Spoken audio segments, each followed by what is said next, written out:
Shalom jemaat BIC yang diberkati Tuhan, boleh angkat tangannya? Yang diberkati Tuhan boleh dong suaranya lebih kencang lagi. Katakan haleluya.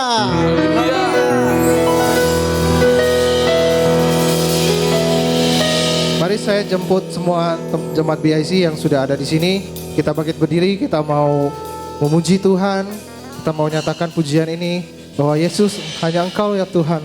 Satu-satunya Tuhan yang kami andalkan dalam kehidupan kami ya Tuhan. Amin. Terima kasih Bapa, Kau Allah kami yang baik Tuhan.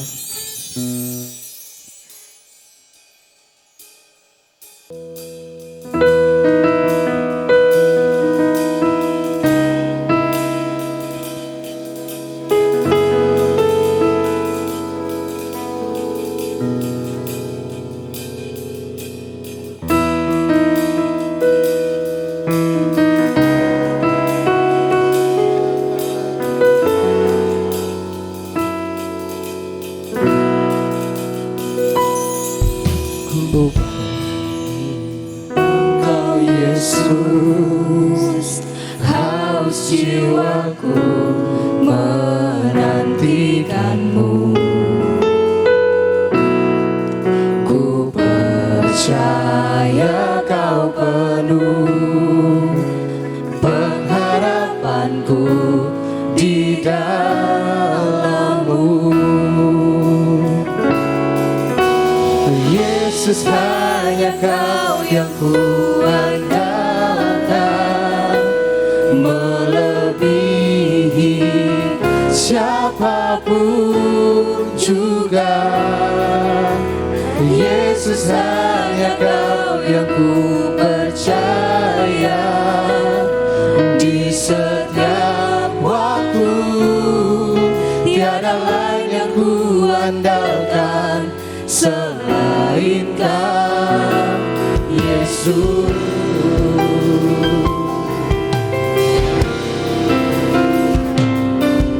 Ku perlu Engkau Yesus, haus jiwaku menantikanmu.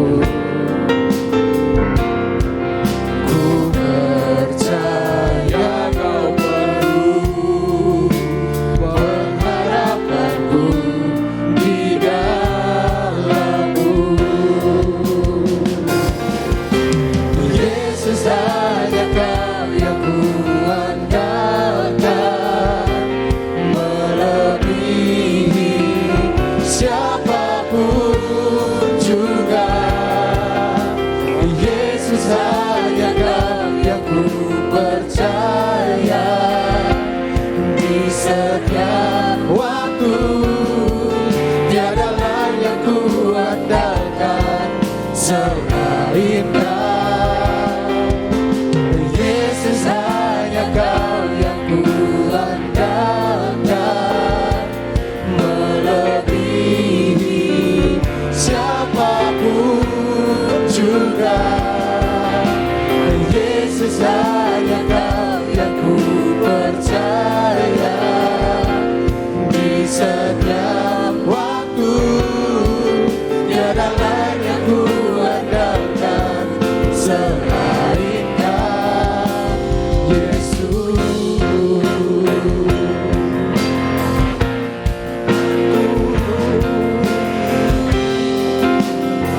Terima kasih Tuhan. Hanya Engkau yang kami andalkan. Mari saya ajak semua jemaat BIC untuk menyembah Tuhan. Katakan dengan imanmu, hanya Engkau Tuhan, satu-satunya Tuhan yang kami andalkan. Dalam setiap kehidupan kami Tuhan, kami mau terus mengandalkan Engkau. Haleluya. Terima kasih Tuhan. Mari bersama-sama saya dengan saya katakan,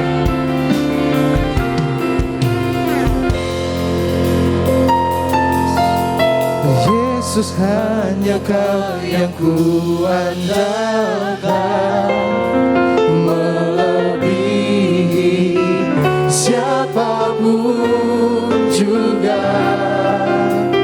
Yesus hanya Kau yang ku percaya. saya rindu jemaat menyatakan pujian ini kembali. Waktu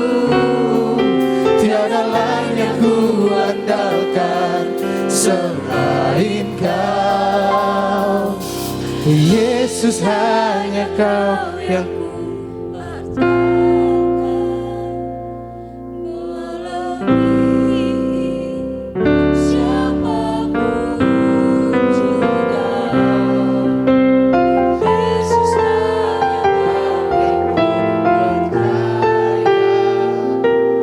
di setiap waktu, tiada lain yang ku andalkan selain Kau.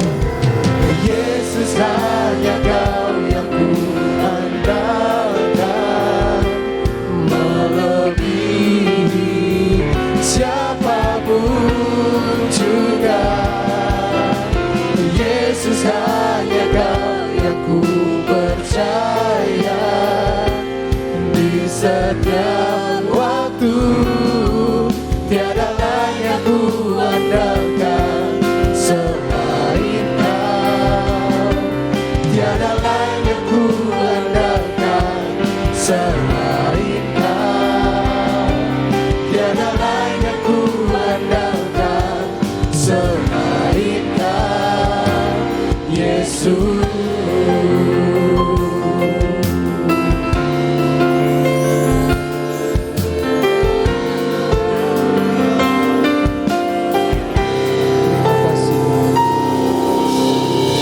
Biarlah pujian ini Tuhan menjadi pengakuan iman kami di hadapan Engkau Tuhan, bahwa Engkau Tuhan, satu-satunya Tuhan yang kami andalkan dalam setiap kehidupannya kami Tuhan. Kami tidak mau Tuhan jalan sendiri Tuhan. Kami percaya Engkau yang menerangi setiap jalannya kami Tuhan. Engkau yang menuntun setiap kehidupannya kami Tuhan. Dan tiba saatnya kami Tuhan akan memuji Engkau. Biarlah pujian kami Tuhan boleh menyenangkan hati-Mu. Biarlah Tuhan kami juga boleh Tuhan diberkati Tuhan lewat pujian yang kami naikkan Tuhan, boleh menyenangkan hati-Mu ya Bapa. Kami siap untuk memuji-Mu Tuhan. Hanya di dalam nama Tuhan Yesus, jemaat PIC yang percaya sama-sama dengan saya katakan amin. Haleluya.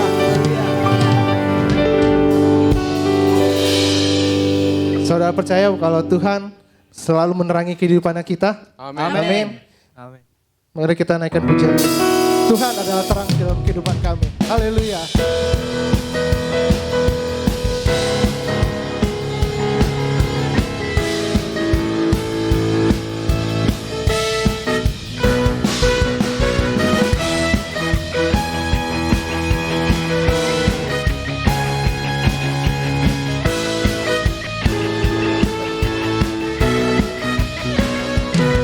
Satu hal yang ku pinta, ini yang ku ingini, berada dekatmu, saksikan kemurahan-Mu.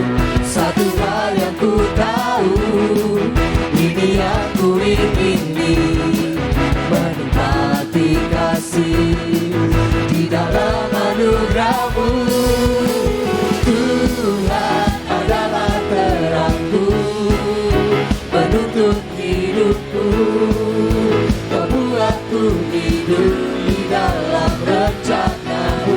Tiada ku takut, tiada ku gentar, bersama dengan-Mu yang aku percaya. Bersama kami, haleluya. Sekali lagi, haleluya.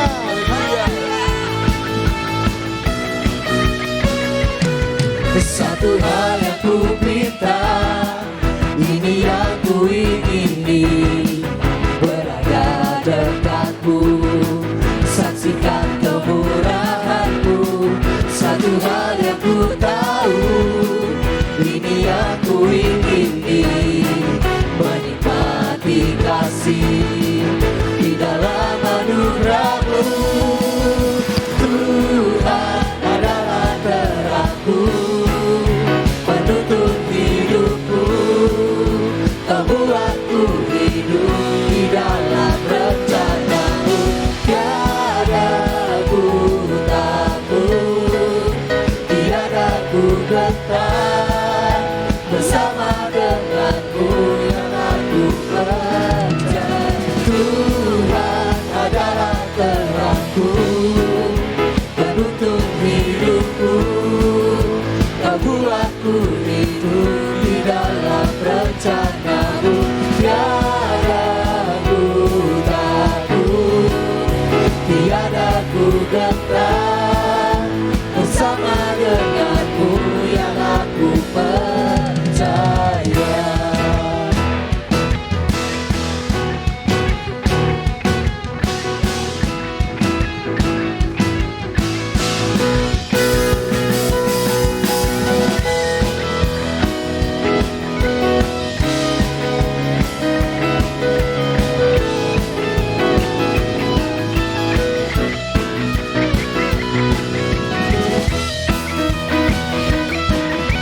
hidupku, Kau buatku hidup di dalam rencanamu. Tiada ku takut, tiada ku gentar bersama denganmu. Tuhan adalah terangku, penuntun hidupku, Kau buatku hidup di dalam rencanamu. Tiada ku takut, tiada ku gentar bersama denganmu yang aku percaya. Tuhan adalah terangku, penuntun hidupku, Kau buatku hidup di dalam rencanamu. Tiada ku takut, tiada ku gentar bersama denganmu yang aku percaya.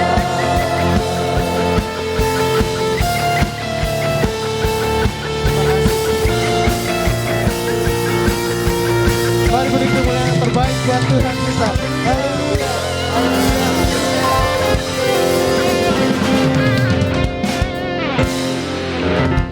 Jemaat, saya persilakan untuk duduk.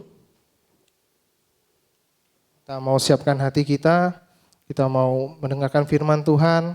Biarlah kita berdoa Tuhan sebelum kita mendengarkan firman Tuhan. Biarlah Tuhan yang bentuk hati kami Tuhan. Biar hati kami Tuhan menjadi tanah yang subur. Biar firman yang ditaburkan juga tuh boleh berkembang Tuhan, boleh bertumbuh, boleh berbuah bagi kemuliaan nama-Mu.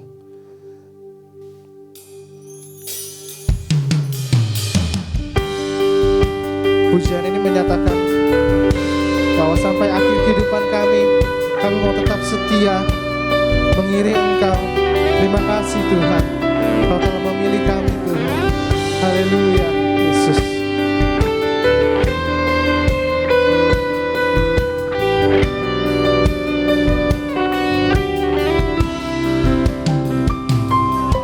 Bapa, Engkau mengenalku lebih dari siapapun.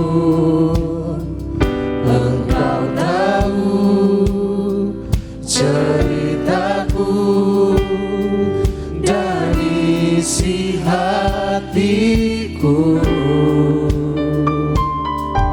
Tak peduli masa lalu, Engkau tetap memilihku. Ubahkanku, sempurnakan jadi karya yang indah.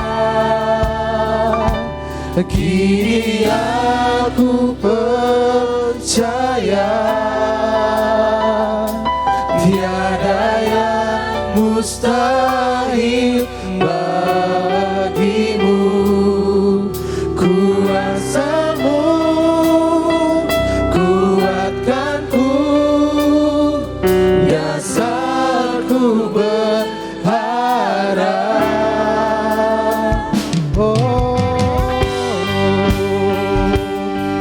Saya jemput jemaat biasa boleh berdiri dan sama-sama naikkan pujian ini.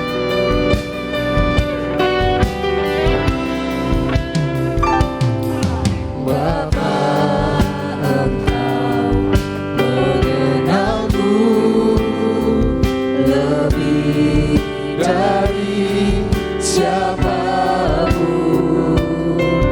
Engkau tahu ceritaku dan isi hatiku.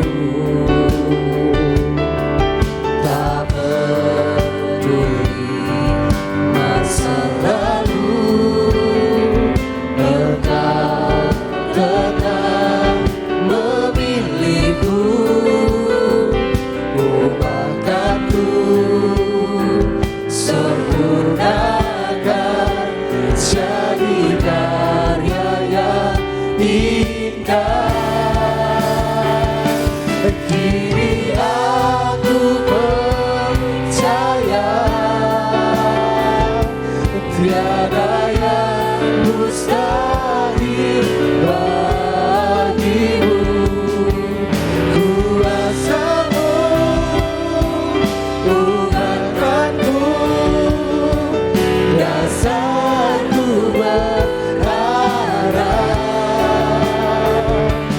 Kini aku berserah pada rancanganmu bagiku. Ku ikuti panggilanmu, ku kan setia sampai akhir hidupku. Haleluya. Mari kita sembah Tuhan. Kau Allah yang setia.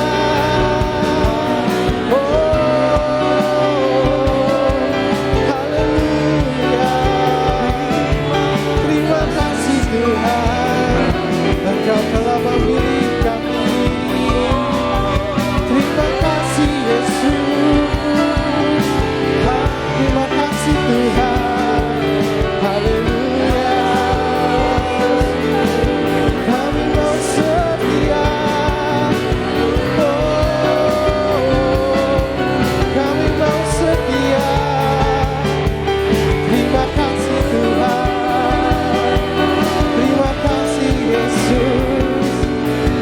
Kami mau ikuti panggilan-Mu Tuhan. Kami percaya Engkau yang menyertai kami, Engkau yang melindungi kami. Haleluya. Terima kasih Tuhan. Terima kasih Yesus. Kini aku percaya tiada yang mustahil bagimu.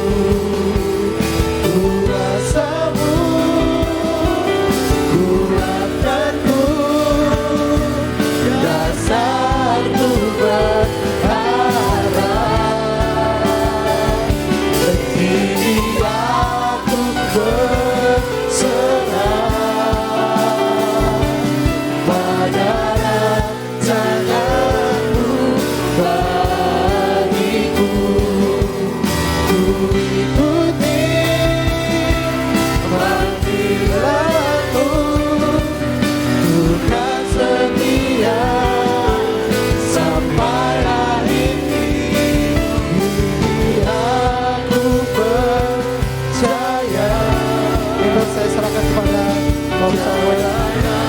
Mustahil bagimu. Kuasamu kuatkanku, dasarku berharap. Kini aku berserah pada rancanganmu bagiku. Ku ikuti panggilanmu, ku kan setia sampai akhir hidupku. Panggilanmu, ku kan setia sampai akhir hidupku. Mari kita doa.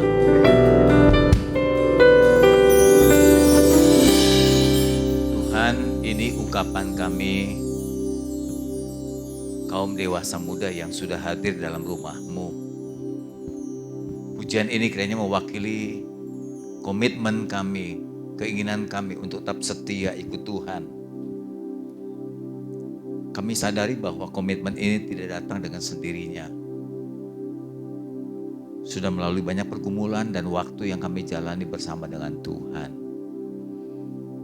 Biarlah kehadiran kami hari ini atau ibadah hari ini makin meneguhkan kami untuk mempertahankan iman sampai akhir hidup kami. Karena Engkau jauh lebih berharga dari apapun juga. Berbicaralah untuk kami, buat kami mengerti supaya kami mudah mentaatinya. Dalam nama Tuhan Yesus kami berdoa. Amin. Silakan duduk saudaraku. Shalom. Senang jumpa kembali dengan saudara setelah melewati pandemi yang mengerikan. Dari hampir 3 tahun, 50 kurang lebih jemaat kami yang tertular dan 5 yang meninggal. Dari 2 gereja yang saya gembalakan, saya menghitung kurang lebih ada 50 jemaat dan 5 meninggal. Dari yang 5 itu 4 memiliki komorbid karena kebanyakan di usia 50. Yang 4 meninggal, yang 1 relatif muda umur 39 tahun tanpa komorbid juga meninggal, hanya bertahan 2 minggu saja. Dan itu sangat menyayat hati karena meninggalkan seorang istri dan seorang anak kecil berusia 10 tahun kalau nggak salah, itu anak laki-lakinya. Kebetulan saya tinggal di Cengkareng, tidak jauh dari pemakaman juga. Di sana ada pemakaman yang kita dengar terus dari pagi hingga malam pada saat pandemi itu, ambulan tidak pernah berhenti. Kalau saya melihat sorotan dari TV, karena kan juga sempat ditayangkan, itu antri untuk dikubur. Orang banyak antri minyak murah, ini antri untuk dikubur. Dan yang lebih menyedihkan, keluarga tidak bisa ikut terlalu dekat dalam proses pemakaman, karena sudah ada prosesi tersendiri ibu bapak. Jadi itulah kondisi yang sudah kita lewati. Kalau saudara dan saya sampai saat ini masih ada, kita termasuk orang yang beruntung dan orang yang mendapatkan anugerah atau kasih karunia untuk melanjutkan kehidupan. Dan pakailah kehidupan ini sebaik mungkin. Ya, harus kita sadar kalau Tuhan masih izinkan kita melewati waktu ini, berarti kasih karunia Tuhan itu masih ada pada kita, dan dia berkata, pakailah sisa hidup ini sebaik mungkin. Ya, kalau dibanding dengan mereka yang pulang, kan kita jauh lebih punya kesempatan. Nah, hari ini saya memberikan bahasan tentang berpindah iman. Kalau orang awam yang pindah dari Kristen ke agama lain, tidak gitu kentara. Tapi kalau yang berpindah itu kaum selebriti gitu, orang terkenal, pengusaha terkenal gitu ya, atau tokoh-tokoh agama, itu kentara sekali. Kita melihat bagaimana Deddy Corbuzier juga meninggalkan Yesus, kemudian siapa? Nina ya dari Idol itu juga kan, yang sudah Kristen balik lagi jadi Muslim. Sempat 2 kali jumpa dengan saya, sama-sama melayani. Dia bersaksi, saya berkhotbah. Sudah banyak yang saya dengar pergumulannya, perjuangan yang begitu hebat menurut saya.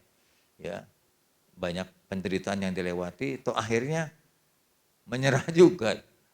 Karena itu saya memberikan tema firman Tuhan hari ini, jangan menjual Yesus. Jangan menjual Yesus.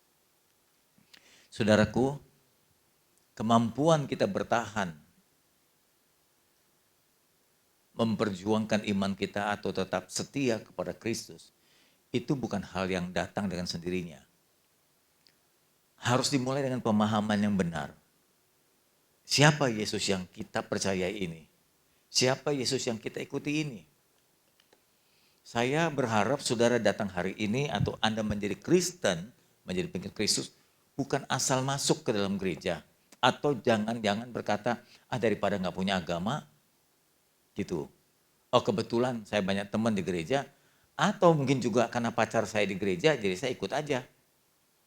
Saya berharap ini tidak terjadi pada kita Bapak Ibu. Ya kalau mungkin awalnya begitu, bisa saja terjadi karena teman dibawa, karena pacar mengajak, ya, atau karena mungkin merasa nggak punya agama, perlu ada agama supaya punya keyakinan. Tapi selanjutnya sudah harus pahami agama yang sudah anut khususnya Kristen ini harus didalami. Sehingga saudara bukan cuma tahu bahwa saya Kristen, tapi tahu betul Tuhan yang saya sembah itu seperti apa dan siapa dia. Saya menjadi pelayan Tuhan bukan tanpa melalui proses. Saya kuliah 13 tahun. Saya kuliah 13 tahun untuk mengetahui dengan betul Tuhan yang saya layani ini.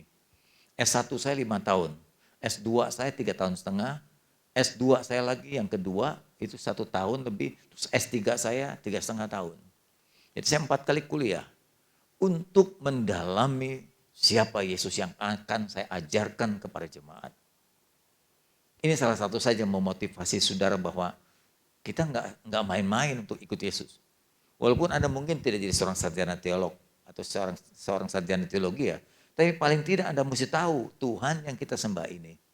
Dengan begitu kita tidak jadi gampangan atau gampang goyah akibat beberapa hal.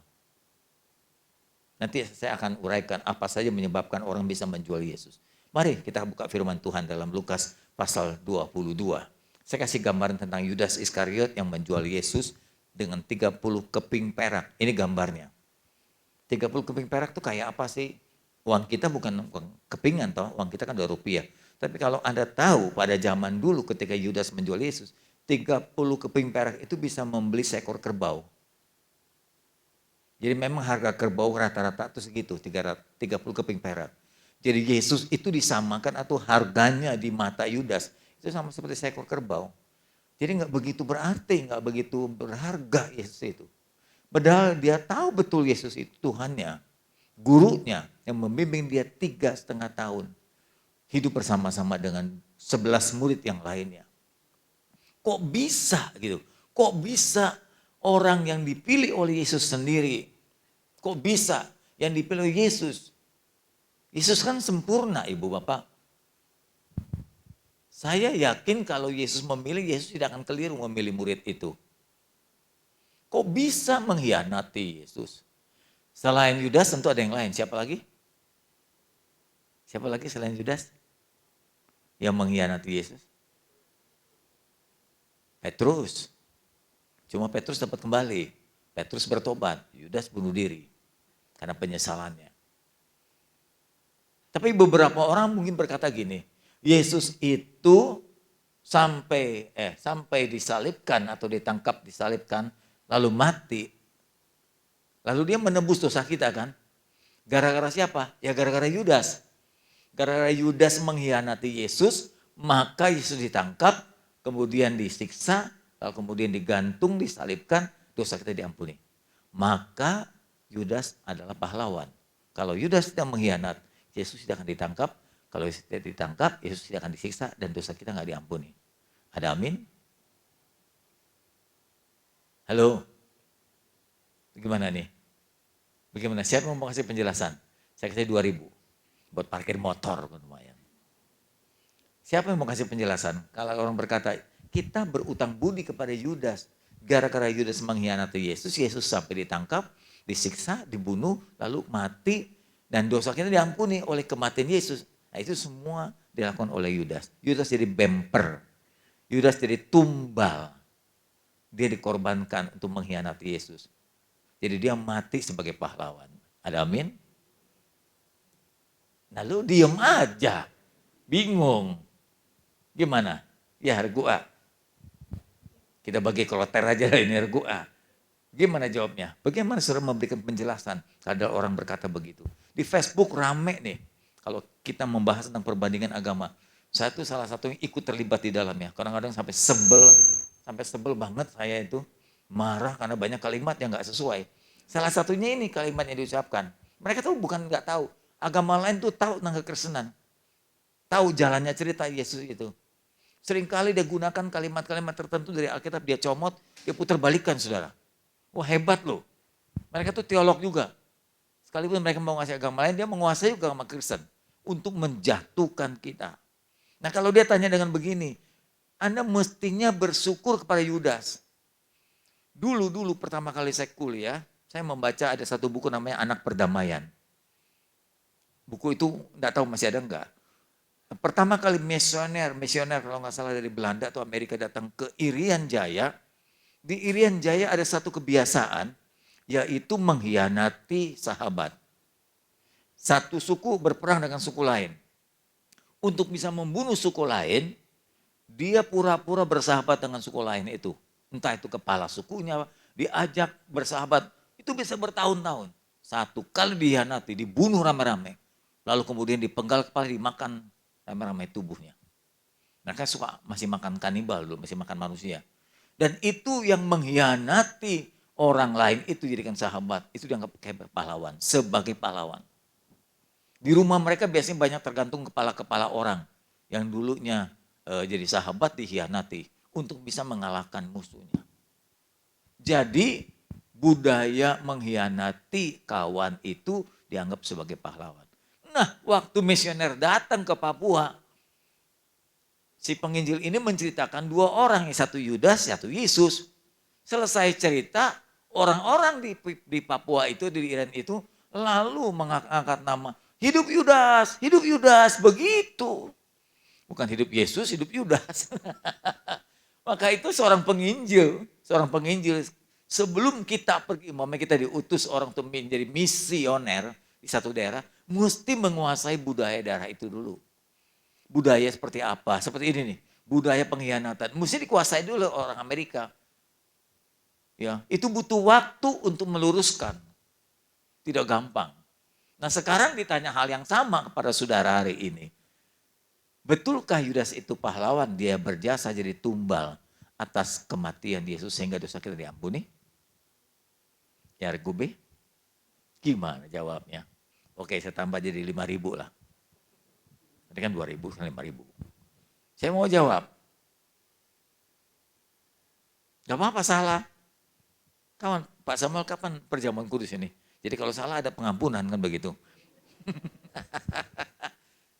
Jawabannya begini. Sebetulnya Yesus memang harus mati. Tapi tidak harus dari muridnya sendiri. Soal mengkhianat atau tidak, itu kebebasan buat seseorang. Tapi sayangnya Yudas mengambil kebebasan itu untuk mengkhianati Yesus. Menjual Yesus. Anda sekarang juga sama, jadi Kristen atau tidak jadi Kristen, itu pilihan saudara. Kalau saudara sekarang sudah jadi Kristen satu kali nanti mengkhianati Yesus, itu juga hak Anda. Tuhan maunya tidak. Tapi kalau Anda mengambil keputusan meninggalkan Yesus karena sesuatu, itu hak Anda. Sekaligus menanggung resikonya sendiri. Paham ya? Paham ya? Harus ngerti dong, gue udah bobo Samuel. Saudaraku, mari kita buka firman Tuhan dalam Injil Lukas pasal 22 ayat 21, 22, lalu kemudian 47, 48. Untuk menjelaskan Yudaslah pengkhianat dari penderitaan dan kematian Kristus. Lukas mengatakan begini, tetapi lihat, tangan orang yang menyerahkan aku sudah dinubuatkan. Sebetulnya peringatan-peringatan Yesus memperingatkan Yudas itu sudah berulang-ulang. Sampai terakhir di sebuah perjamuan kudus kita sebutnya perjamuan terakhir. Diingatkan lagi. Ia yang ada bersama-sama dengan aku di meja ini, di meja terakhir itu perjamuan. Sebab anak manusia, Yesus itu memang harus pergi, harus mati. Harus pergi dari dunia ini. Seperti yang telah ditetapkan, tanda kutip, ditakdirkan mati menebus dosa kita. Akan tetapi, celakalah orang yang olehnya Yesus diserahkan. Maksudnya untuk ingatkan Yudas, kalau bisa jangan kamu tuh muridku. Kalau bisa di luar muridku yang mengkhianati aku. Ada banyak cara orang bisa mengkhianati Yesus untuk dibunuh dan disalibkan. Ada banyak cara, tapi kenapa mesti engkau? Begitu loh ya. Lalu mulailah mereka mempersoalkan murid-murid 11 yang lainnya. Siapa di antara kita yang berbuat demikian keji mengkhianati Yesus? Ternyata di zaman sekarang juga banyak orang-orang Kristen yang mengkhianati Yesus. Menjual.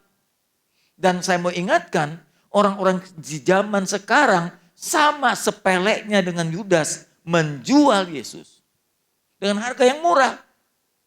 Kalau dibanding dengan keselamatan. Ayat 47-48. Waktu Yesus masih berbicara, ini di Taman Getsemani. Jadi kalau Anda pernah pergi ke Israel, dari tempat Yesus melakukan perjamuan, selesai, terus mereka diajak turun ke Getsemani. Itu melewati lembah Yordan. Ada lembah namanya Yordan, terus nyebrang ke sana. Sekarang sih sudah jadi jalan raya kan, jadi saya bilang nyebrang. Dulu mungkin itu belum ada jalan raya. Jadi mereka berjalan dari satu bukit, terus ke Taman Getsemani. Di Taman Getsemani, Yesus berdoa mengajak murid-muridnya. Masih ingat kira-kira? Ya, berdoalah bersama dengan aku supaya kamu tidak jatuh dalam pencobaan. 1 jam saja berdoa dengan aku. Kan begitu kurang lebih ya. Supaya kamu tidak jatuh dalam pencobaan. Itu jaraknya dari antar perjamuan ke Taman Getsemani itu nggak jauh. Nyebrang saja. Dulu Taman Getsemani cuma kurang lebih 50 meter persegi. Kalau Anda sekarang lihat sampai 200-an itu 4 kali lipat dilebarkan oleh pemerintah Israel. Di sebelahnya ada gereja namanya Gereja Segala Bangsa. Kok hafal Pak Samuel? Udah puluhan kali ke sana. Dulu saya pernah mau dipilih ketua RW di sana. Saya tolak karena saya masih khotbah di sini. Kalau ketua RW sini nggak bisa kemari lagi nanti ya. Berkali-kali sering ke sana jadi tahu hafal. Nah ibu bapak, waktu Yesus sudah ada di meja perjamuan itu, dia peringatkan muridnya. Lalu setelah ke Taman Getsemani, Yudas sudah nggak ada tuh. Dari meja perjamuan keluar dia untuk bikin kong kali kong. Nah, itu lapor Pak tuh. Nah pasti nggak punya TV saudara. Kalau di sini TV banyak, tontonan lapor Pak itu lucu. Ya kong kali kong Yudas dengan tadi itu orang Farisi, ahli-ahli Taurat untuk dapatkan uang tadi itu 30 perak. Nanti ya kamu bayar saya akan cium orang itu supaya kamu tidak salah tangkap. Rupanya mungkin model orang-orang Timur Tengah itu hampir sama. Ada jenggotan panjang ya, rambutnya agak gondrong, jubahnya kayak jubah. Rata-rata sama semua begitu. Orangnya tinggi besar, terus bau onta. Karena onta sama dia tidur sama-sama masalahnya. Jadi ketika Yesus sedang berbicara, datanglah serombongan orang. Nah di dalam rombongan itu ada prajurit Romawi, ada orang Farisi, ada Yudas Iskariot di dalamnya. Seorang dari 12 murid itu berjalan di depan mereka. Jadi Yudas yang menuntun. Kemudian Yudas mendekati Yesus dan menciumnya. Nah itu bukan cium cinta. Dengan baik-baik, saudara yang pria-pria, kalau ada wanita mencium kamu, mesti ditanya, cium apa Dede? Begitu. Kok pada melongo aja? Pernah dicium enggak? Di keningnya gitu. Tanya, ini cium apa ya? Gitu. Biasanya ciuman itu jatuh pada tanggal 29. Karena 30 gajian tanggal 1 mesti store. Ketika Yesus dicium, Yesus bertanya kepadanya, "Hai Yudas, engkau menyerahkan manusia dengan ciuman ini?" Bahasa lain, ciuman apa ini Yudas? Gitu kurang lebih. Ini ciuman pengkhianatan. Pura-pura sayang, pura-pura cinta tapi menjual. Jelas jadi yang mengkhianat Yudas. Pertanyaan tadi, apakah Yudas jadi pahlawan? Tidak. Jangan terjebak dengan perkataan ini. Dia bukan pahlawan, dia pengkhianat. Dia menjual gurunya sendiri. Dia menjual Tuhannya sendiri. Dia menjual orang yang membimbing, mendidik dia dalam kebenaran. Kenapa sampai Yudas menjual Yesus? Sudah terbiasa dia menghargai uang. Dia kan jadi bendahara Yesus. Dalam kumpulan kecil itu ada 12 murid, Yudas berkata, "Guru biar aku jadi bendahara, aku yang atur memasukkan pengeluaran." Pernah nggak pernah ada yang pilih dia? Berkali-kali. Pernah nggak seorang perempuan meminyaki ke Yesus, lalu Yudas ngomong, "Guru kenapa kau biarkan perempuan itu memecahkan buli-buli yang mahal harganya minyak itu? Kalau dijual bisa 300-an. 300-an itu kan 300 orang. 300 orang kerja. Kalau satu hari kerja 100.000, ya 100.000 kali 300. Berapa itu? 100.000 kali 300 berapa? 30 juta ya? Iya 30 juta ya. Yang lain matematik jebloknya. 30 juta, jadi kurang lebih minyak itu kurang lebih jutaan lah gitu. Itu dipecahkan di kaki Yesus, dituangkan. Yudas bilang sayang, logikanya begitu. Padahal sebelum Yudas ingin mengambil uang itu. Yesus berkata, Yudas biarkan perempuan itu. Dia mempersiapkan hari kematianku. Karena setiap kali mayat mau dikubur dituangkan minyak. Dia menubuatkan dulu minyak kepada tubuhku sendiri. Dan itu dilakukan hanya sekali. Sementara kamu bisa melihat orang-orang miskin tiap hari. Atau memberikan makan tiap hari. Untukku hanya kali ini saja. Setelah itu akan meninggal dunia. Itu nubuatan sebetulnya. Nah, di balik motif itu, Yudas ingin menguasai uang itu yang 300 keping itu. Orang yang 30 aja diambil, apalagi yang 300. Nah, yang dari dulu terbiasa tergoda dengan keuangan. Jadi kalau Anda yang memang sudah terbiasa dengan keuangan, ya maksudnya tanda kutip apa ya, gila uang apa ya, madut mata duitan, itu gampang sekali terpancing. Kalau Anda berkata, saya jadi pegawai pajak, saya pegawai ini nggak pernah saya terima suap. Kenapa nggak terima suap? Karena nggak ada yang nyuap. Nggak ada yang nyogok. Oh, beberapa kali orang nyogok karena kurang besar. Nyogoknya 100 ribu, 1 juta. Coba dikali sogok 1 M. Nggak mungkin ditolak. Kalau kita terbiasa di mana ada hati kita, di situ ada harta kita. Kebiasaan itu yang membuat orang terpancing. Hati-hati loh. Saya tidak bilang kita nggak perlu uang. Tapi jangan sampai gila harta. Lalu kita korbankan semuanya. Seperti Yudas ini. Beberapa waktu ini kita sudah semua tahu. Fenomena berpindahnya orang dari agama satu ke agama lain. Memang tidak sedikit. Saya tidak tahu jumlahnya. Yang Kristen jadi agama lain, yang agama lain jadi Kristen, saya nggak tahu jumlahnya. Tapi banyak yang sudah berpindah iman. Lalu apa penyebabnya? Kenapa sampai bisa meninggalkan dan menjual Yesus? Jangan sampai jemaat di sini, dewasa muda di sini melakukan hal yang sama. Oh sekarang tidak, ya lu gak kelihatan cowok ganteng. Yang masih jomblo para wanita, Anda kebetulan lu dapet jodoh. Lalu ketika di luar nanti ada jodoh yang ganteng, Akyong namanya. Bawa BMW, baik lagi dia, sering ngajak makan, sering kasih uang bulanan. Tapi dia gak percaya Yesus. Dibanding dengan yang di gereja, kan yang bajai semua. Paling banter Grab. Suruh pilih mana? Pilih Akyong di luar naik BMW.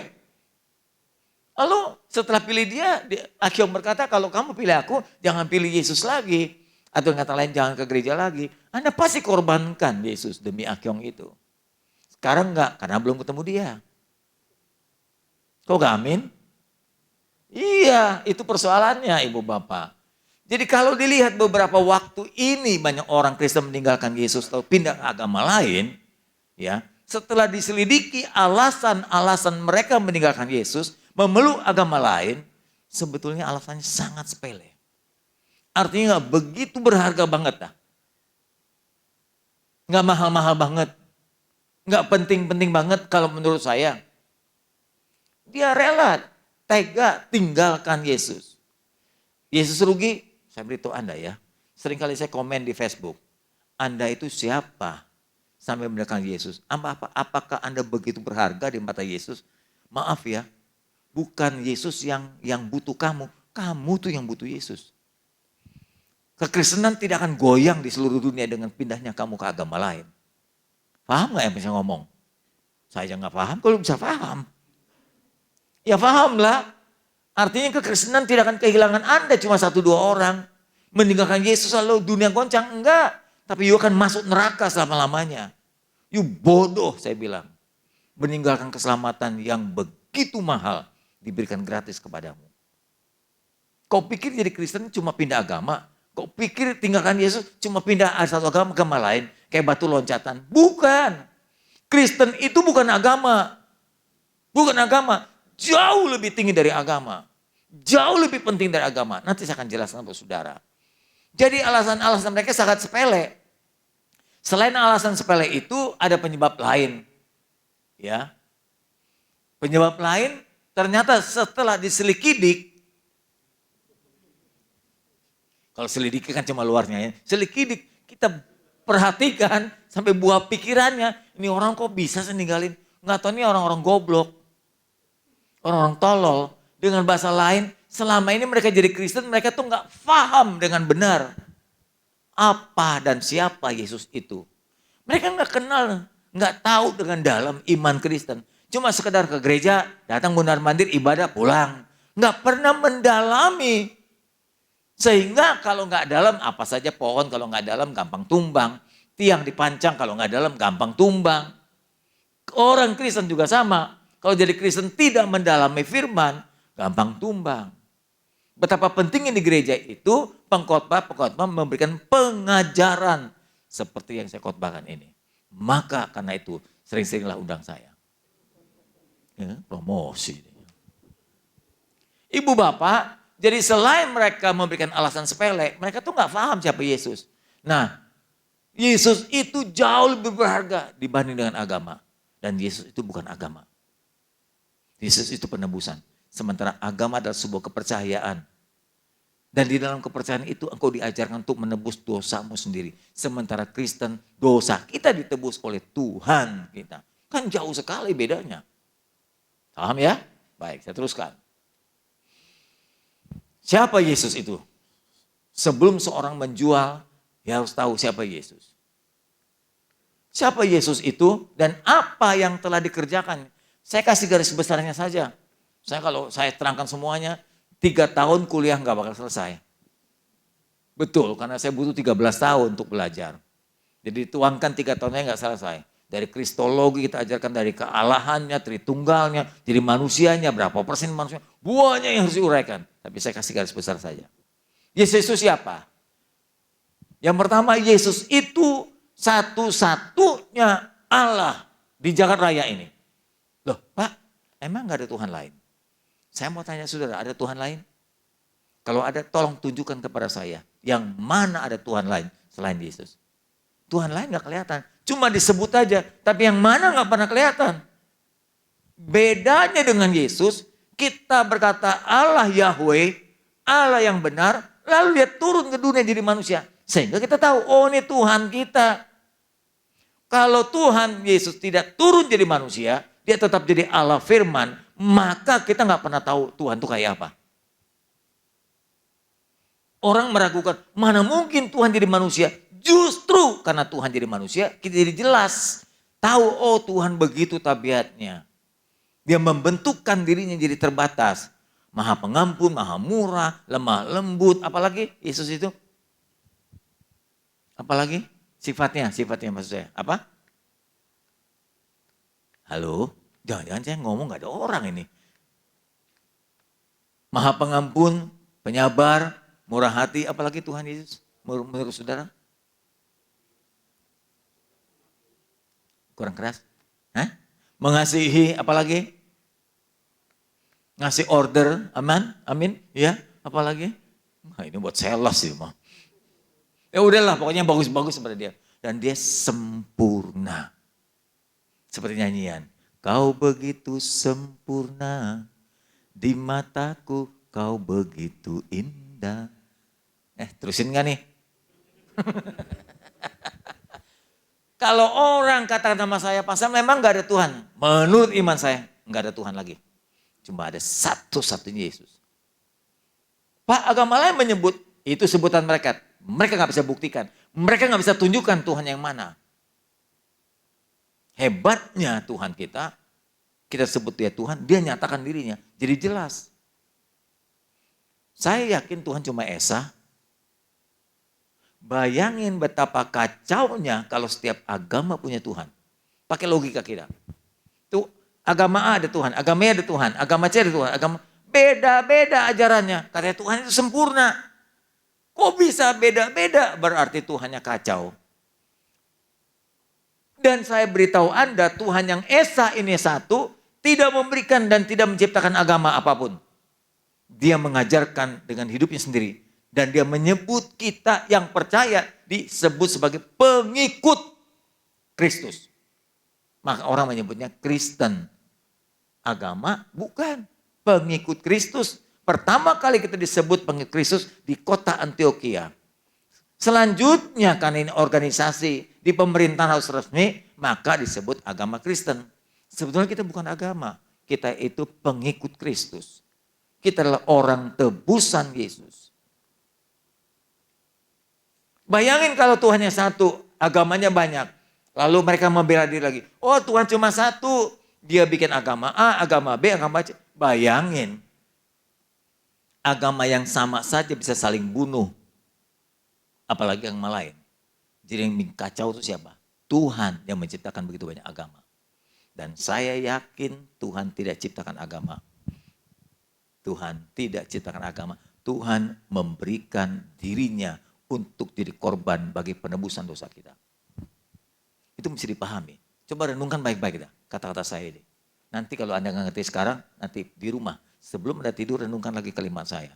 Tuhan tidak menciptakan agama, tapi Tuhan memberikan dirinya sendiri untuk menyelamatkan kita. Itu yang betul. Dia adalah satu-satunya Tuhan yang menciptakan alam semesta, bukan cuma bumi, seluruh jagat raya ini. Anda lihat ada Bima Sakti, tahu Bima Sakti? Pernah belajar tentang alam semesta? Bima Sakti itu satu matahari, kemudian ada 9 atau 10 planet. Berapa planet kita? Planet kita berapa? Dari ada Pluto, ada Mars, ada apa. Itu kan satu Bima Sakti. Itu baru satu. Di jagat raya ini ada banyak ribuan Bima Sakti. Anda pikir matahari berapa? Banyak. Di Damogot ada, di Senen ada. Nah, itu memol ibu bapak. Maksud saya matahari yang sesungguhnya itu banyak. Matahari adalah benda yang mengeluarkan cahaya sendiri. Anda pergi ke langit atau menengok ke langit, banyak benda yang bercahaya sendiri. Kita sebut bintang. Kemungkinan besar bintang itu adalah matahari. Dan begitu banyak matahari, tiap satu matahari satu Bima Sakti. Bayangkan alam semesta ini Bima Saktinya ribuan. Dan Tuhan yang menciptakan itu. Betapa hebatnya dia. Dan itu Tuhan kita yang namanya Yesus. Satu-satunya dia. Jadi dialah yang menciptakan alam semesta. Kepala kita gak bakal nyambung dah. Gak bakal bisa meneliti betapa hebatnya rahasia alam semesta ini. Di tengah-tengah alam semesta ada satu namanya bumi. Dan dalam bumi itu ada kita. Kita pun diciptakan dalam keadaan 7 hari. Pada hari ke-7 dia sempurnakan ciptaannya. Termasuk manusia. Hebat banget, rumit banget. Gak usah jauh-jauh Anda lihat kepalamu. Di kepalamu itu banyak saraf. Satu saja saraf keseleo. Saraf keseleo, pindah gitu sarafnya. Langsung Anda nggak bisa kemari, nggak tahu jalan. Bisa bingung kita. Kayak hun-hun begitu. Betapa rumitnya saraf kita. Orang stroke, pecah pembuluh darah di otak. Lalu terjadi banjir. Pembuluh darah kan seperti selang, pecah, air darahnya kemana-mana. Menggenangi saraf ini. Langsung mengsong Anda. Ngomong ngaco, nggak karuan. Dibanjiri saja saraf dengan darah udah ngaco. Betapa rumitnya ciptaan Tuhan baru di bagian kepala. Belum di mata. Matamu yang masih muda, ya matamu basah. Bukan nggak sedih.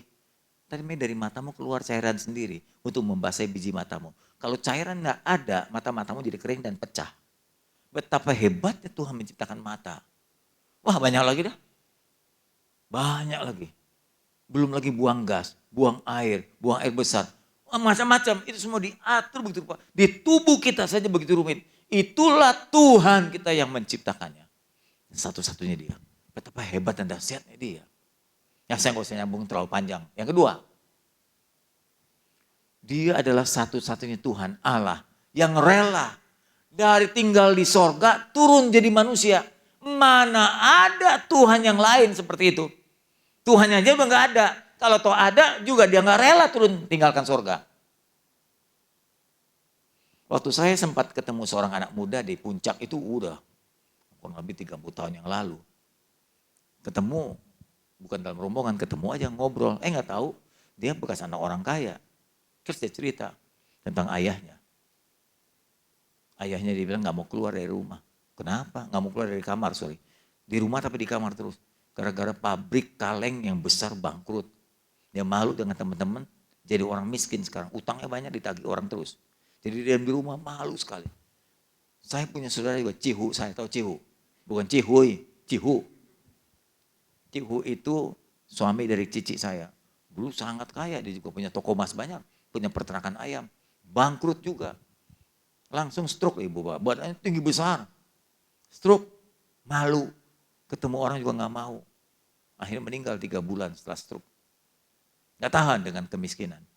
Bayangin Yesus yang tinggal di sorga. Gara-gara saudara nih, gara-gara saudara lu, saya enggak lu. Dia turun jadi manusia, itu kan luar biasa ibu bapak. Itulah Tuhan Anda. Apa yang Anda mau jual, seperti itu Tuhanmu. Kan kacau banget kalau sampai orang melepaskan Yesus dan menjual Yesus. Tuhannya begini rupa jadi manusia. Anda tahu lahirin di mana? Saya banyak ketemu orang susah tapi nggak pernah melahirkan anaknya di kandang. Saya susah. Saya banyak teman susah, minimal lahir di bidan atau rumah sakit. Lina Yanti itu di Mangga Besar. Paling banter itu memang bidan-bidan yang melahirkannya. Tapi nggak pernah di kandang. Dia di kandang. Saking nggak punya uangnya. Dulu nggak ada BPJS, dia juga nggak ada BPJS. Dulu. Di kandang, di Padang Efrata itu diberitahu di kandang. Di Bethlehem dilahirkan. Saya berkali-kali pergi ke sana. Nggak ketemu sama Maria. Kalau saya mau tanya, kenapa harus di kandang? Kan begitu ya. Dia rela untuk merendahkan diri agar orang yang dari kaya sampai miskin dapat dijangkau, dapat dikenalkan. Dapat menemui Yesus. Coba dia lahir di istana. Cuma raja saja dan pejabat tinggi yang bisa menemui dia. Dia bisa membesuknya. Orang miskin gak mungkin bisa menemui dia. Setelah dia lahir di Bethlehem, dari gembala yang gak punya gaji. Bisa menemui dia sampai orang majus yang kaya dan pintar. Itu Tuhanmu. Yang ketiga, Tuhanmu siapa? Tuhanmu itu adalah Allah yang tak terbatas, maha dalam segalanya. Rela mati dengan dipermalukan. Orang seringkali menghina, Tuhanmu mah telanjang.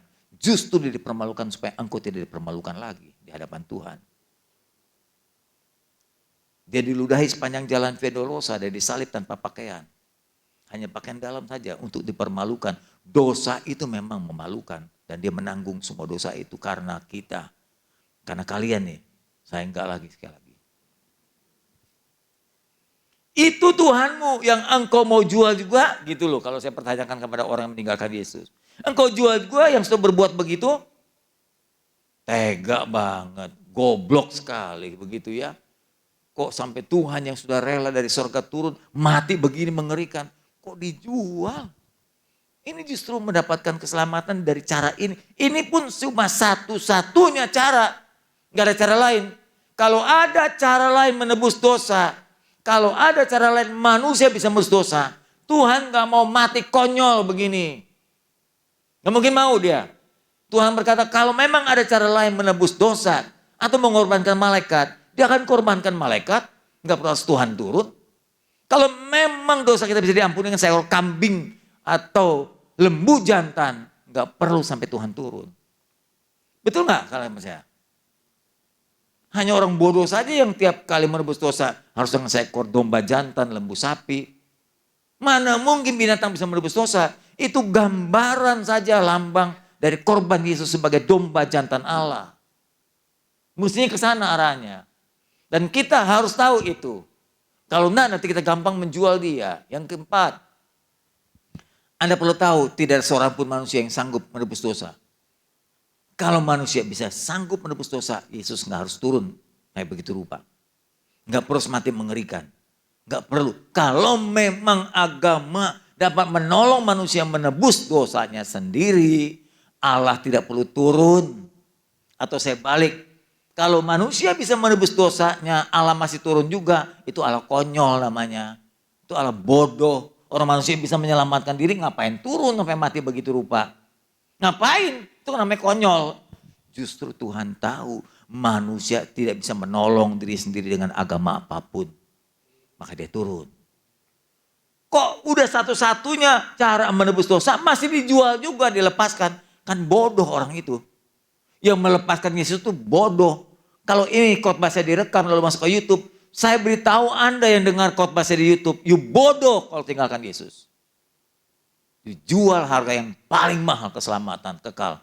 Yang tidak mungkin didapatkan dimanapun kecuali satu-satunya Yesus saja. Paham ya?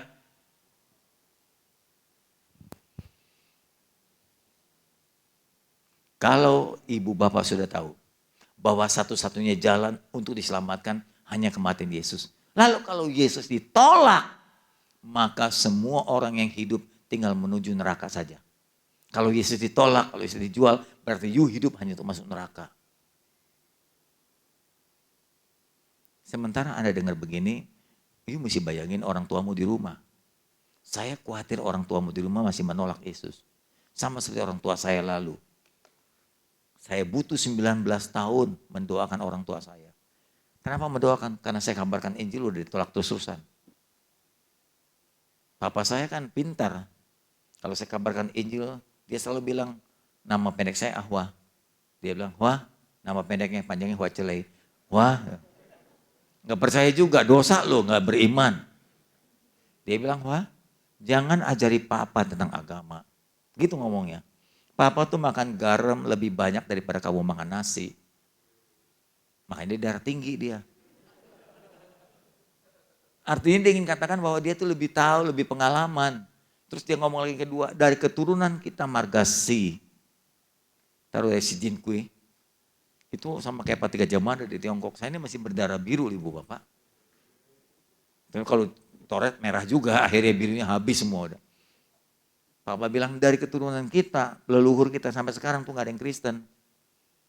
Kita tuh beragama nenek moyang. Jadi papa kekeh gak pernah mau jadi Kristen. Sampai satu kali Tuhan selamatkan melalui kematian cici saya. Cici saya adalah orang pertama kali dari 10 bersaudara. Cici saya itu di tengah, anak ketujuh. Setelah dari bawah ketujuh, itu orang pertama yang jadi Kristen. Meninggal. Lalu tentunya papa bagaimanapun sayang anak. Sementara cici sedang didoakan dengan upacara kebaktian, dia di samping saya. Dia menangis. Papa saya tuh keras sekali, gak pernah menangis. Selama hidup gak pernah nangis. Waktu dia cici meninggal dia menangis. Lalu saya tanya sama papa, papa sayang cici ya? Dia diam saja, saya tahu dia sayang, makanya dia menangis. Saya bilang, Pak, kita ini udah mulai Kristen semua. Cici adalah orang pertama yang Kristen. Kemudian Koko juga udah meninggal. Terus kemudian saya. Terus ada lagi adik saya. Jadi kurang lebih ada 7 orang dari 10. 3 belum, termasuk papa mama. Saya bilang sama papa di sebelah, kalau papa tidak percaya Yesus seperti cici, maka nanti setelah papa meninggal, papa gak kumpul lagi lu dengan dia. Gak kumpul lagi dengan kita. Wah, papa tambah kaget dengar begitu kan. Nah kan beda agama, beda iman, beda tempat di sana nanti. Nah dari kata-kata itu, yang sudah ribuan kali saya injili dia ditolak, sampai Alkitab saya pun ditolak, kalimat itu menggugah hatinya. Setelah cici dikubur hari ketiga, dia tanya kepada saya, di mana ada gereja? Nah GPDI yang di depan itu, di Manggado Utara, yang digembalakan oleh Yohanes Bale. Ahamande itu yang di Ketapang. Di yang cabangnya di Mangga 2, Pak Yohanes Bale. Saya bawa dia ke sana. 5 bulan kemudian papa mama minta dibaptis. Dia daftarkan diri untuk dibaptis. Saya yang antar dia naik bajai ke Ketapang. Pak Ahamande yang membaptisnya. Dan waktu itu kolam renangnya ada di atas ini, mimbar. Keren tuh gereja di Ketapang. Kolam renangnya dari kaca. Satu-satunya gereja pernah sekali seumur hidup. Kolam renangnya di atas. Jadi waktu dibaptis orang semua kebaktian bisa lihat itu. Makanya pakai celana panjang semuanya. Oh itu mengharukan sekali. Seumur hidup hal yang paling banyak yang membahagiakan saya. Paling membahagiakan ketika saya melihat kedua orang tua saya menyerahkan dirinya untuk dibaptiskan. Luar biasa itu. Saya menangis di situ. Saya duduk di belakang dan pulang saya antar lagi naik bajai. Pergi naik bajai, pulang naik bajai. Menyenangkan luar biasa. Papa mama saya diselamatkan hasil doa 19 tahun. Sementara saya ngomong seperti ini, saya yakin ada di antara saudara orang tuanya belum percaya Yesus kan? Anda jangan berhenti jadi saksi. Jangan berhenti juga bersaksi untuk orang tuamu. Dan jadilah saksi, jangan cuma ngomong. Biarlah perbuatan kita jadi saksi, biar orang tua kita tahu. Setelah jadi Kristen kita berubah lebih baik. Nanti orang tuamu kan bertanya, kok bisa ya? Karena Yesus yang mengubah hidup saudara. Saya teruskan. Jangan sampai keluarga kita menjadi orang yang hidup mati untuk masuk neraka. Jangan sampai seperti itu. Biar dia juga diselamatkan. Bukankah kita rindu berkumpul kembali? Dunia ini gak bisa lama, paling tahan ada kumpul 80 tahun. Dan kita merindukan kumpul dalam kekekalan. Tesalonika mengatakan, orang-orang yang telah meninggal dikumpulkan Allah bersama-sama dengan dia.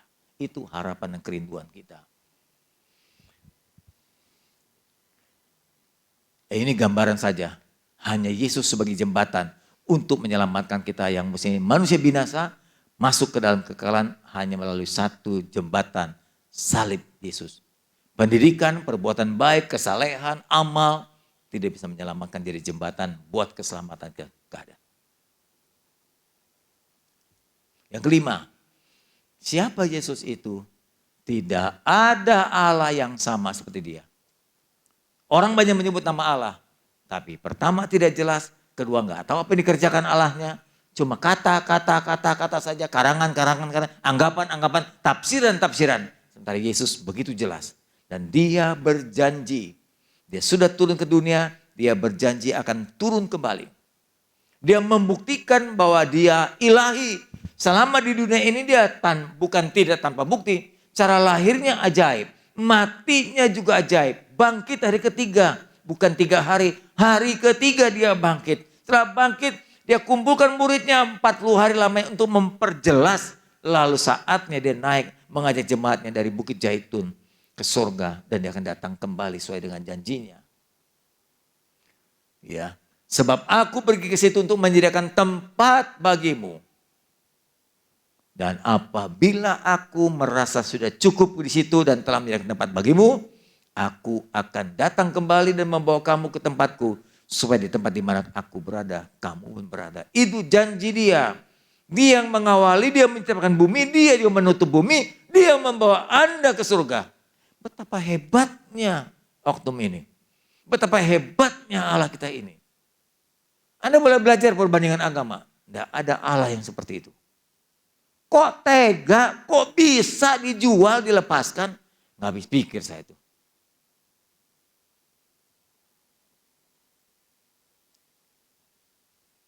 Apa yang Yesus kerjakan dengan cara dia mati, itu bukan hanya seumur jagung, hanya seumur kita, habis kita mati udah hilang. Waktu saya jadi hamba Tuhan, tahun ketiga saya mulai mengalami banyak godaan, cobaan berat. Salah satunya keuangan susah, gak bisa bayar uang kuliah, sampai minta beasiswa. Lalu kemudian saya datangi dosen saya yang paling dekat dengan saya. Saya bilang dengan beliau, saya cuti dulu ya atau saya mau berhenti sekolah teologi ya. Dia kenapa Sam? Ya saya ceritakan soal kesulitan. Dan Sam dengan baik-baik. Jika ada seorang kuliah jadi insinyur, arsitek, dokter, pekerjaannya tidak selama yang kita kerjakan. Seorang insinyur bangun gedung, dia tahan 100 tahun, gedung akan dirobohkan. Seorang dokter membedah pasien, lalu menyelamatkan pasien itu, paling tahan 30-40 tahun lagi dia meninggal. Jadi hasil kerjanya cuma 34 tahun, seorang insinyur 100 tahun, 200 tahun, gedung akan dirobohkan. Tapi kalau kita mengabarkan Injil, orang itu diselamatkan, maka hasilnya itu selama-lamanya sampai ke akhirat. Jadi pekerjaan seorang hamba Tuhan itu jauh lebih mulia. Jauh lebih mulia daripada seorang dokter atau insinyur. Maaf ya, bukan mengecilkan mereka. Tapi hasilnya, dampaknya dari hasil keselamatan itu kekal. Kekal. Banyak ketika orang tahu saya jadi hamba Tuhan. Waduh, orang tua Kristen seneng banget dengar saya. Malah mau jadiin mantu katanya. Dulu itu mantu. Dia tahu pendeta itu melakukan pekerjaan yang kekal. Kalau Anda mengabarkan Injil, tidak perlu jadi pendeta. Tapi mengabarkan Injil, hasilnya yang kau selamatkan itu kekal. Nanti di surga kalau Anda ketemu, dia pasti berkata, untung kamu dulu cerita sama saya loh. Kalau enggak saya neraka di sana. Saya kan dulu pemabok, saya ini penipu. Kamu yang kenalkan Yesus kepada saya, sekarang saya ada di surga. Bisa bayangin enggak? Saya sih nanti ngebayangin kalau saya nanti meninggal tutup mata. Arwah saya sampai di surga. Di surga Yesus sudah menunggu saya. Dia bilang, hei Samuel, mari masuk. Ketika saya masuk udah ada Musa di depan. Karena Musa yang menulis kitab Kejadian kan, dia mesti di depan. Dia sambut saya. Sam, apa kabar? Opamu saya. Gitu saya tanya. Mulai satu Elia, akhirnya ketemu saudara. Paling ujung tuh, dekat toilet. Dia bilang, Pak Samuel, masih ingat saya? Wah, saya nggak hafal. Begitu udah ribuan, bahkan puluhan ribu orang. Sudah 42 tahun saya khotbah. Udah ribuan, puluhan ribu mungkin orang saya jumpai. Saya nggak bisa hafal, kecuali yang sering-sering ngajak makan. Kecuali itu ya, itu kedekat. Bercanda terus kita ini. Pak Sam, saya itu dewasa mudanya sahabat Allah. Saya juga sahabat Allah. Sahabatnya di Kampung Duri. Oh iya. Pak Sam waktu khotbah itu menggugah saya. Membuat saya ambil keputusan untuk dibaptis dan bertobat. Nah, dia ada di situ gara-gara saya mengabarkan Injil. Dan banyak orang yang menyalam kita dan berkata, terima kasih ya kamu sudah kabarkan Injil, kamu ingatkan saya, kamu nasihatkan saya, kamu bimbing saya, kamu ceritakan saya tentang Yesus. Banyak orang begitu. Kalau engkau seumur hidupmu memberitakan kabar Injil. Paham? Dampaknya sangat panjang. Tapi sayangnya banyak pemahaman orang-orang Kristen tidak sampai ke sini, makanya mudah meninggalkan Yesus. Sampai jam berapa kita ini? 10 ya? Oke. Karena nanggung nih, belum habis. Mau di stop aja atau kita langsung ke restoran? Sampai jam berapa? Pak sama sampai jam berapa? Mau jam 9 kurang. Jam 9, 16 menit lagi ya. Oke, saya percepat. Alasan mereka meninggalkan Yesus kalau diselidiki, sepele. Salah satunya nih, satu diantaranya, gara-gara tawaran kehidupan yang lebih nyaman, ya dikasih uang lah, ya kasih uang, ditawarin, mau nggak lo? Kalau percaya agama kita atau pindah agama kita, aku kasih kerjaan, aku kasih gaji lebih besar, aku kasih jabatan lebih tinggi. Gitu ada yang begitu. Berapa banyak di Facebook gitu. Orang-orang yang mualaf itu menceritakan saya dikasih 5M loh. Walaupun itu bohong. Banyak tawaran-tawaran juga. Saya tahu betul ada tapi gak sebesar itu. Karena ingin dapat uang lebih banyak apalagi di pandemi begini kehidupan susah. Tawaran itu bisa datang kan sepele. Berapa lama sih harta yang diberikan ditawarkan kepadamu bisa bertahan? Dibandingkan keselamatan yang Yesus korbankan. Yang Yesus lakukan itu gak ada apa-apanya.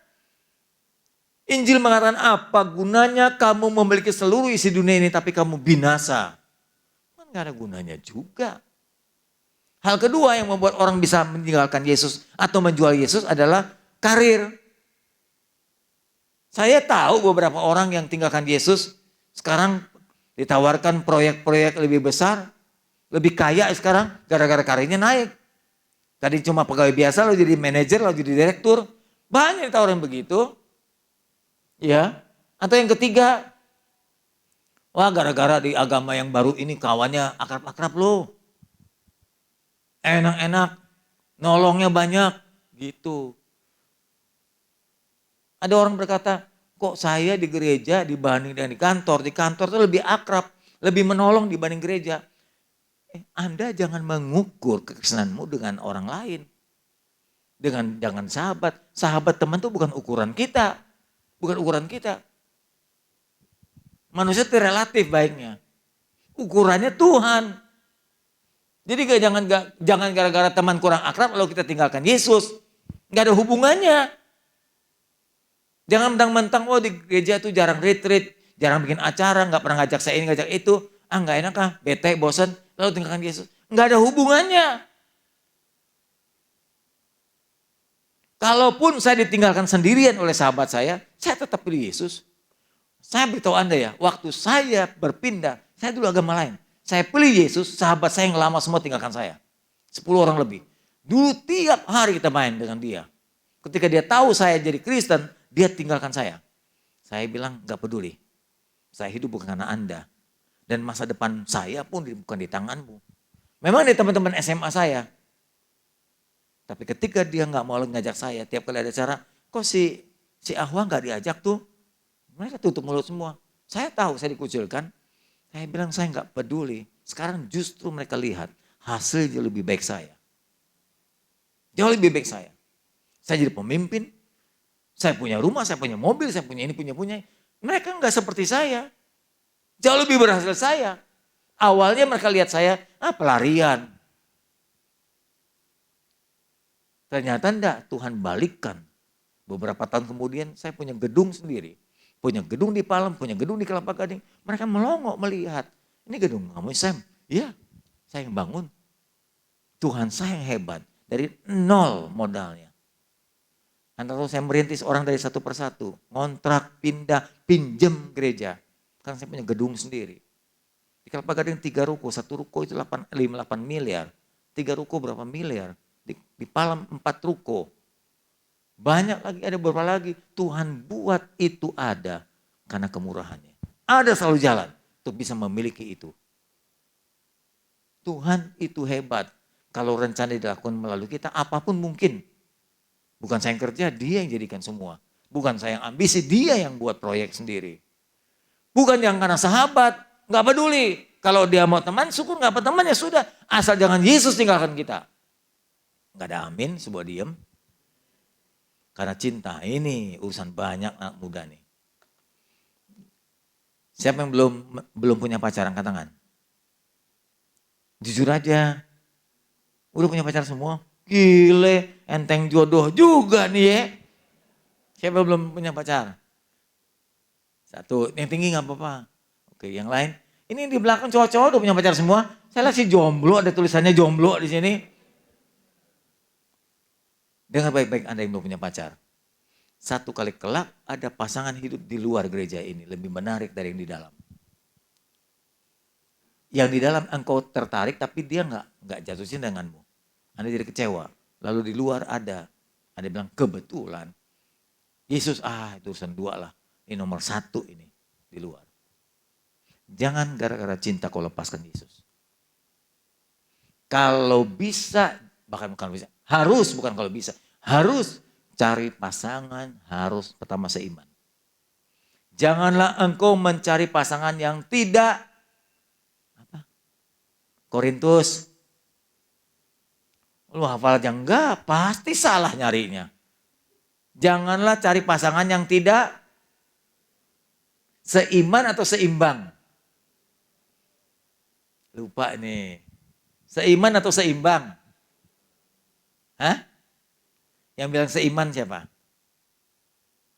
Yang bilang seimbang siapa? Oke, seimbang yang betul. Seimbang imannya. Carilah pasangan yang seimbang. Jangan terang dengan gelap, itu enggak seimbang. Terang dengan terang, biar gelap sama gelap. Ada genderuwo sana. Terang dengan terang. Wah Pak, enakan terang sama gelap Pak, jadi remang-remang. Anaknya belang-belang. Sekalian dah. Jangan cari pasangan tidak seiman. Pak, yang seiman aja banyak masalah. Bayangkan, balik lagi. Yang seiman saya masalah gimana, yang tidak seiman, lebih masalah lagi. Harusnya begitu. Tuhannya satu saja sama, bisa aja banyak masalah. Apalagi Tuhannya beda, masalah tambah lagi. Kedua, seimbang pengetahuannya. Itu tidak bicara soal iman saja. Seimbang pengetahuannya. Jangan anak TK kawin sama anak S1. Bisa saja jangan anak desa TK kan, gak lulus sekolah. Ya karena dia cinta di kembang desa, yuk datang misi ke sana. Jatuh cinta sama kembang desa. Kalau orang sudah jatuh cinta, Anda pernah dengar kata-kata Iwan Fals? Kalau cinta telah melekat, tai kucing rasanya coklat. Saya ulang lagi. Dengan istilah aja. Kalau cinta sudah melekat, tai kucing rasanya coklat. Orang yang ngomong begini berarti sudah merasakan tai kucing. Ini ilustrasi memberikan gambaran betapa butanya orang kalau jatuh cinta, tai kucing aja diberikan rasa coklat. Jadi bodoh orang jatuh cinta itu. Logikanya kadang-kadang kalah. Orang tua nasihatinmu ditolak. Pendeta nasihatin tetap ditolak. Kalau dia jatuh cinta. Oleh sebab itu hati-hati. Sebelum Anda jatuh cinta, periksa dia. Apakah dia seiman enggak? 1. Kedua, dewasa enggak? Ketiga, pengetahuannya dangkal enggak? Kalau enggak banyak emosinya, gampang marah orang begini. Yuk gampang digampar nanti. Gampang dibanting. Ngapain punya cowok enggak bijak, enggak dewasa, gampang emosional, ya enggak sabar, pelit lagi. Ngapain biar ganteng juga? Monster enggak taunya. Jangan gara-gara jatuh cinta, you jual Yesus. Hati-hati. Ada orang karena pernikahan agamanya lain, you pindah agama ke agama lain. Bisa karena itu. Habis suami saya agama lain, pacar saya agama lain, istri saya agama lain, ya saya ikut agama lain. Yesusnya dijual. Yang kelima, gara-gara koneksi usaha. Ya biasa karena proyek. Yang nawarin agama lain. Waduh ya udah dah ikutin aja. Lama-lama nyemplung. Ikut dia. Jadi koneksi usaha ini, rezeki ini lebih penting daripada Yesus dan pengorbanannya. Hati-hati itu. Saya nggak panjangkan lagi, Anda sudah pasti tahu. Ya. Alasan-alasan tadi 1 sampai 5, mungkin ada banyak lagi yang lain. Itu sepele sebetulnya. Semua sifat sementara, proyek itu sementara, uang itu sementara, jodoh itu berapa tahan lama engkau hidup dengan dia. Enggak selama-lamanya kan. Dan mati Yuti ditinggal jadi duda, jadi janda juga. Dia tidak akan selama-lamanya. Beda dengan Yesus yang menemani engkau Immanuel sampai selama-lamanya. Seringkali saya bertanya gini, gara-gara temen lu pindah agama. Gara-gara jodoh pindah agama. Nah kalau cerai, lu pindah agama lagi dong. Pindah-pindah lu kayak bajing loncat sini loncat sana. Kalau temenmu gak ada, pindah lagi. Alasannya gak kuat dan sepele. Yesus itu alasan yang kekal dan jangan dilepas. Alasan yang berikutnya ada karena alasan pengalaman supernatural. Apa pengalaman supernatural? Saya dapat mimpi lu. Mimpinya agama anu, Nabi datang sama saya. Itu jangan jadi ukuran. Itu subjektif. Bukan kebenaran. Kadang-kadang gara-gara mimpi, gara-gara penglihatan, ya, gara-gara patuangsit, gara-gara disembuhkan, saya pergi ke agama anu loh dengan pimpinan agamanya, saya ke kuburan, ke tempat keramat, disembuhkan penyakit saya selama ini, saya bengek, susah napas segala macam, disembuhkan. Jangan karena itu engkau lepaskan keselamatan jauh lebih mahal daripada kesembuhan. Paham gak ibu bapak saudara? Jangan gara-gara pengalaman spiritual yang lainnya. Lain macam-macam. Ini semua 1 sampai 3 bukan kebenaran. Kesembuhan umpamanya. Apa you pikir cuma Tuhan yang bisa melakukan kesembuhan? Setan juga bisa. Apa you pikir mimpi diberikan Tuhan? Setan juga bisa. Hati-hati. Setan selalu terus bisa membuat Anda tersesat. Kebenaran ini yang mestinya jadi dasar buat saudara meninggalkan atau tetap melihara iman dalam Yesus. Makanya jangan berhenti menggalinya. Jangan berhenti belajar mempelajari firman ini. Walaupun Anda bukan seorang teolog. Di gereja terus dengar, gali sendiri. Di Google tuh banyak sekali uraian-uraian firman Tuhan. Pelajari dengan baik. Kalau ada ragu tanyakan pada pemimpin rohani saudara supaya jangan tersesat. Dan itu menambah pengetahuan Anda. Jadi sekali lagi pengalaman-pengalaman tadi, mimpi, wangsit, disembuhkan, bukan standar kebenaran. Bukan ukuran untuk kita berpindah agama. Jangan mudah goyah, tetaplah bertahan. Ya, karena pengalaman-pengalaman tadi, mimpi dan seterusnya, itu subjektif, itu pengalaman pribadi, nggak bisa jadi ukuran. Kalau saya dapat mimpi, Anda belum dapat mimpi yang sama. Kalau saya disembuhkan, Anda nggak dapat kesembuhan yang sama. Jadi sangat subjektif sekali. Tidak bisa jadi ukuran pengalaman subjektif itu. Oke, tadi saya berkata kalau Tuhan bisa sembuhkan, setan juga bisa. Jadi jangan jadikan ukuran kesembuhan itu. Oh ini dari Tuhan, belum tentu. Ya, oke. Saudara, bagian terakhir. Seringkali kekecewaan juga menjadi penyebab lain kita meninggalkan Yesus. Ini satu gereja, udah akrab, tiba-tiba dia mengkhianati saya. Entah gara-gara cinta, entah gara-gara bisnis. Dia jual order kita, dia hianati orderan kita, usaha kita. Dia main belakang, dia ambil pelanggan kita, macam-macam. Jadi kecewa kita. Pertama gak mau satu gereja, lama-lama tinggalkan gereja. Dan itu sudah banyak terjadi. Sampai orang itu berkata, dulu dia lo yang bawa saya ke gereja, dulu dia lo yang mengenalkan Yesus. Dia juga yang mengecewakan saya. Nah gara-gara itu ada orang yang meninggalkan Yesus juga. Saya beritahu Anda dengan Anda itu bukan ukuran. Saya pun bukan ukuran Anda. Kalau satu kali saya buat kesalahan, Anda nggak boleh tinggalkan Yesus gara-gara saya. Itu pendeta Samuel yang udah ngetop tuh, ya populer, sering kita undang, ternyata nggak benar. Anda ditinggalkan Yesus, nggak boleh. Saya bukan ukuran Anda. Ukuran Anda adalah Tuhan sendiri. Di dunia ini nggak ada yang sempurna, termasuk saya bisa potensi berbuat salah. Mungkin satu kali saya nggak tegur Anda di jalanan, saya nggak kenal.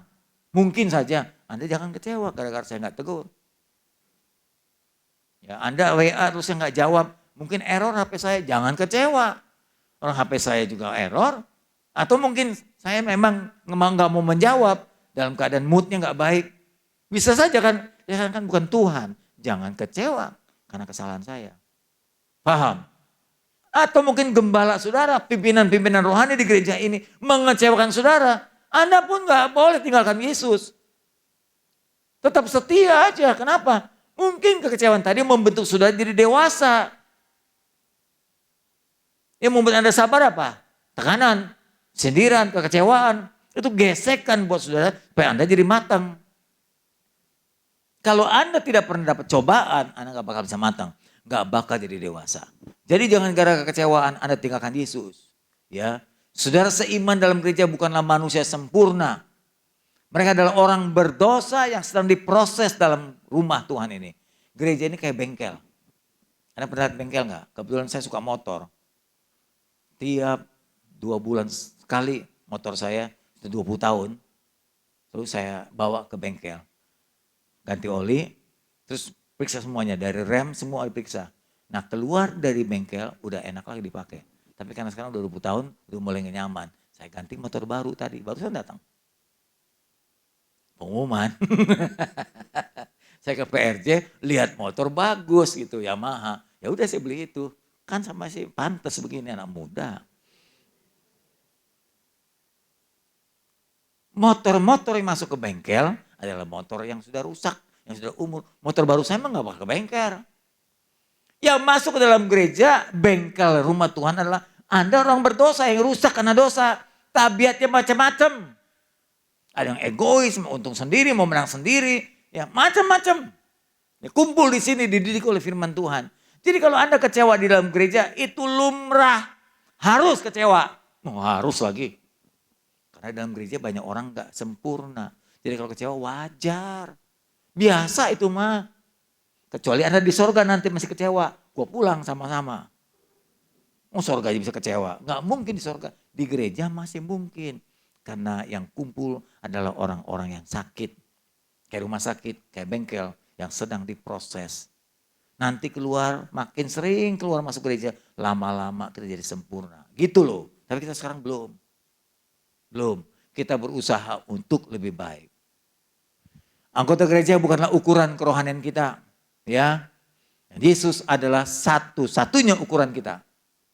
Ya, oh Pak, kan ajaran Kristen bagus Pak. Ajaran dengan orang harus dibedakan. Ajarannya, kalau engkau ditampar pipi kiri, pipi kanan. Gak ada yang mau ditampar begitu. Ada yang mau. Ajarannya bagus, tapi prakteknya juga gak sama. Jadi jangan samakan antara ajaran dengan orang Kristen. Ajarannya bagus, orang Kristennya belum semuanya bagus. Gak apa-apa. Itu hal yang lumrah.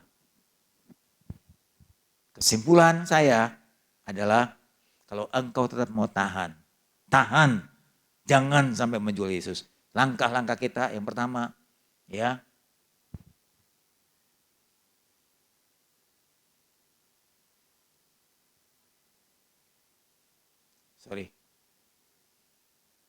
Ini, lakukan hubungan intim dengan Tuhan. Jangan cuma berdoa di gereja. Di rumah harus biasakan berdoa. Pagi berdoa, malam berdoa. Pagi baca firman dan renungkan, malam sebelum tidur juga baca. Supaya pengetahuanmu akan bertambah dalam rohani. Makin dalam dekat dengan Tuhan. Itu membuat Anda jadi kuat, gak gampang tinggalkan dia. Makin banyak kau baca dan mengerti ini firman, engkau tidak akan mudah goyah.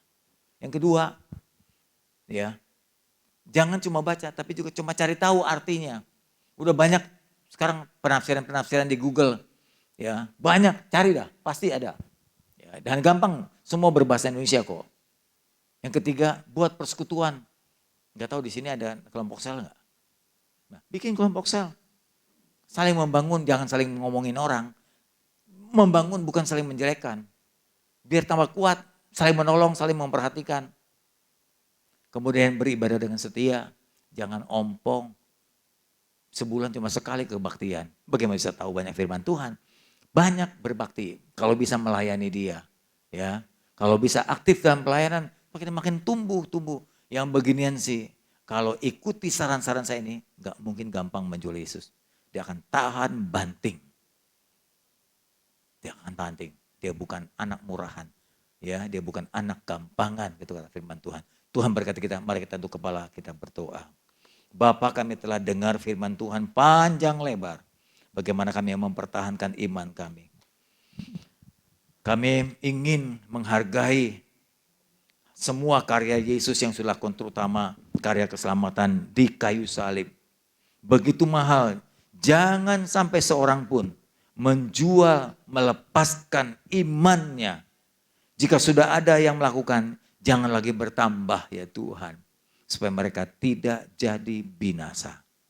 Kami berdoa untuk orang tua kami, sanak saudara di rumah yang belum percaya Yesus. Tak henti-hentinya kami ingin mereka diselamatkan. Lunakkan hati mereka, biar anugerah-Mu diterima oleh mereka juga sebagai Tuhan Yesus Juru Selamatnya. Dalam nama Yesus kami sudah berdoa. Amin. Saya kembalikan.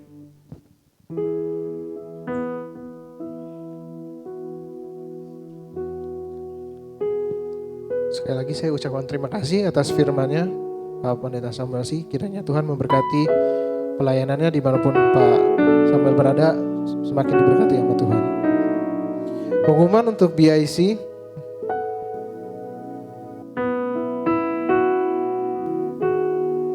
Seperti biasa seluruh informasi dapat teman-teman lihat di sosial media BIC.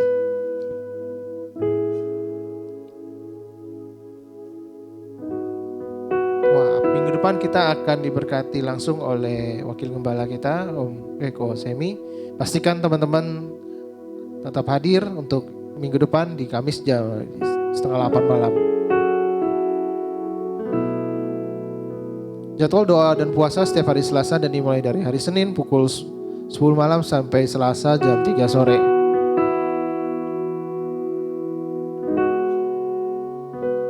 Selamat ulang tahun untuk nama-nama yang tertulis di atas. Kiranya Tuhan memberkati dan tetap selalu mengenalkan Tuhan dalam setiap kehidupannya teman-teman yang berulang tahun. Terima kasih. Bagi teman-teman yang memiliki pergumulan dan membutuhkan bantuan doa, bisa menghubungi tim doa BIC yang nomornya ada tertera di layar. Tetap terapkan protokol 6M supaya kita tetap boleh bebas beribadah setiap harinya. Terima kasih. Dan tambahan pengumuman untuk seluruh panitia ulang tahun BIC untuk tetap bisa berkumpul setelah ibadah. Kita mau tutup ibadah kita. Saya undang teman-teman untuk bangkit berdiri. Tuhan satu-satunya yang mengandalkan. Terima kasih.